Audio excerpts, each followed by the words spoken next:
Assalamualaikum Pak Riz. Waalaikumsalam warahmatullahi wabarakatuh. Saya ialah seorang ibu yang sudah berusia 65 tahun. Saya selalu dapat panggilan telefon dari anak saya.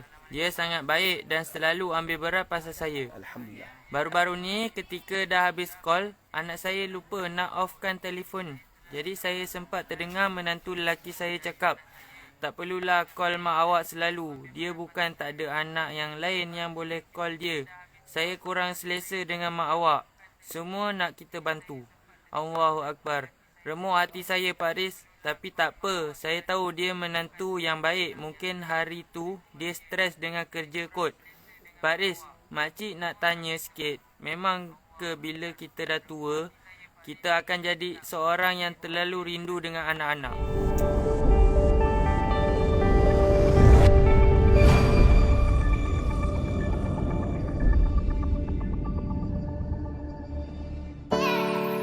Rasa yang lezat,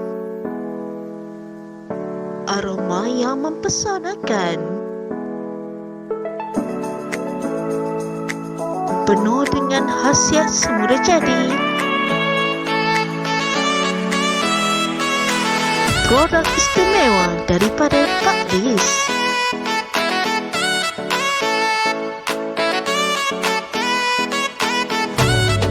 Pak Riz Coffee, dapatkan segera.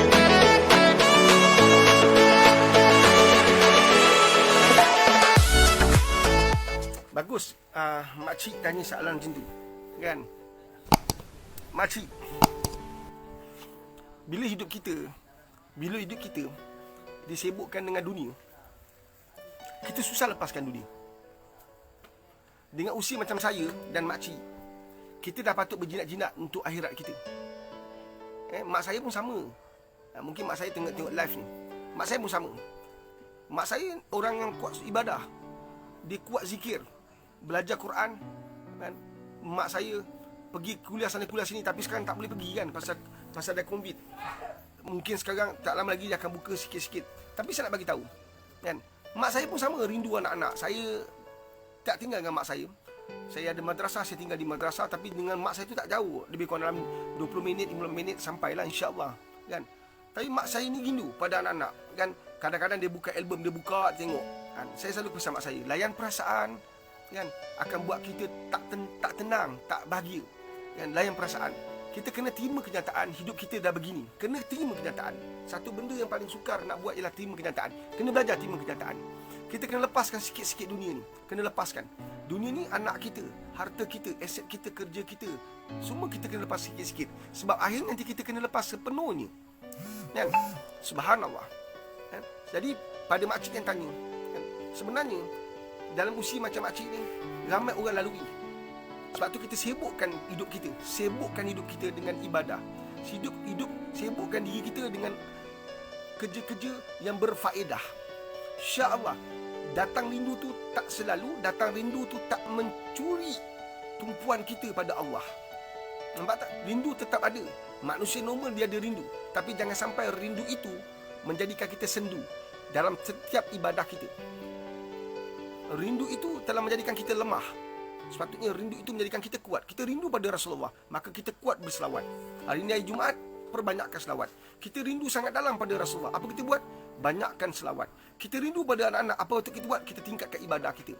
Banyakkan ibadah kita. Perbanyakkan ibadah. Mantapkan ibadah kita. Banyak sedekah pada mereka. Subhanallah. Nampak tak? Rindu itu adalah satu lumrah dalam kehidupan. Tapi jangan sampai rindu itu melemahkan kita, melemaskan kita. Dan jangan sampai rindu itu menyebabkan terbawa-bawa dalam solat, terbawa-bawa dalam Quran. Tak boleh nak baca Quran sebab terlalu rindu. Dan akhirnya kita menangis. Dan kesannya ialah pada kesihatan kita. Rindu yang tak diurus dengan baik akan memberi kesan kepada kesihatan. Tahap kesihatan kita akan terjejas. Baik sangka dengan Allah makcik. Baik sangka dengan Allah.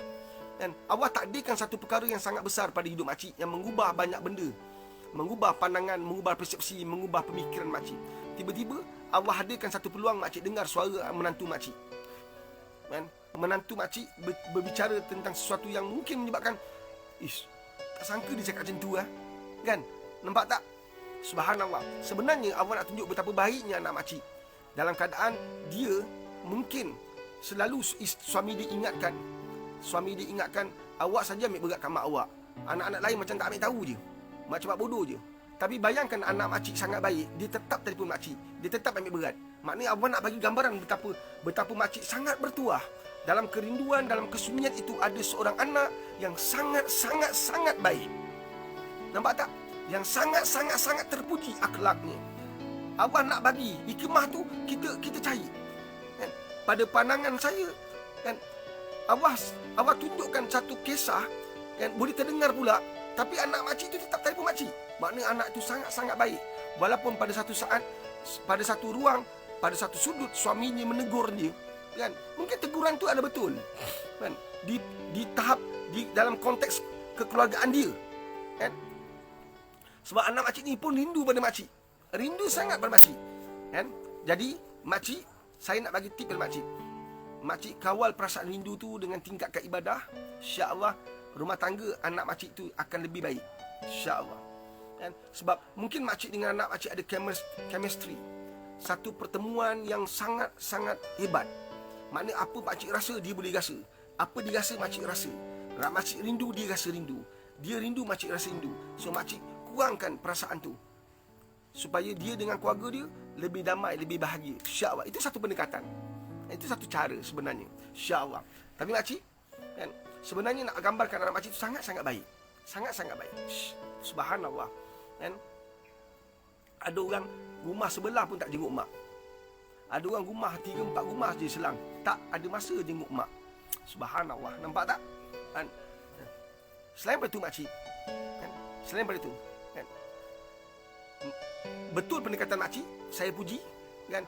Baik sangka dengan Allah, baik sangka dengan semua apa yang berlaku. Sebenarnya mungkin pada waktu itu dia stres, dia tertekan, kan? Bini aku telefon mak dia. Aku sendiri pun tak telefon mak aku. Dia mungkin rasa ada tekanan, dia mungkin rasa macam kan, isi aku boleh buat, aku tak boleh buat. Tapi dia memang tak mampu nak buat, atau dia memang ada kekangan-kekangan tertentu yang dia jarang nak telefon mak dia. Kan? Dan pakcik boleh terdengar. Subhanallah. Jadi makcik, apa yang berlaku tu jangan dibawa dalam perbualan akan datang. Jangan diusik pun. Biarkan. Seakan-akan makcik tak tahu apa berlaku. Tapi di hadapan mereka, makcik terjemahkan akhlak yang paling baik, kan? Dekat dengan menantu macam biasa. InsyaAllah dengan doa-doa makcik yang berpanjangan, menantu tu nanti subhanallah akan tahu apa erti rindu yang sebenar-benarnya. Apa itu perasaan seorang ibu, seorang ayah. Saya percaya sebab dia seorang ayah juga, dia seorang ibu juga, insya-Allah. Makcik perbanyakkan bangun tengah malam, tahajud, minta Allah bantu kita amalkan zikir ni makcik. Allahumma a'ini ala zikrika wa syukrika wa husni ibadatik, insya-Allah. Ya Allah, tolong aku, ya Allah, tingkatkan supaya aku sentiasa ingat Engkau, sentiasa aku bersyukur pada Engkau, sentiasa aku perhebatkan, memperkasa, memantapkan ibadahku pada Engkau, insya-Allah makcik. Semua ini akan menyebabkan ingatan kita pada dunia ini, perkakasnya akan perlahan berkurangan, insya-Allah. Anak kita sayang mana pun kita pada mereka, kita akan tinggalkan mereka. Kalau tidak pun mereka tinggalkan kita. Semua itu akan berlaku. Dan semua itu akan berlaku. Perlahan kita tinggalkan perkakas-perkakas itu. Seperti mana perkakas hidup kita sedang meninggalkan kita sedikit-sedikit. Dulu rambut kita semua hitam. Hitam telah tinggalkan kita, bertukar menjadi putih. Dulu kita kuat, sekarang lemah sudah datang. Sendi mula sakit. Nampak tak? Perkakas-perkakas yang kita ada, yang kita miliki menjadikan kita ego, menjadikan kita seorang jantan yang hebat, menjadikan seorang jelitawan, menjadikan kita seorang yang disebut-sebut, semuanya telah tinggalkan kita. Rasa yang lezat, aroma yang mempesonakan, penuh dengan khasiat semula jadi. Produk istimewa daripada Pak Dis.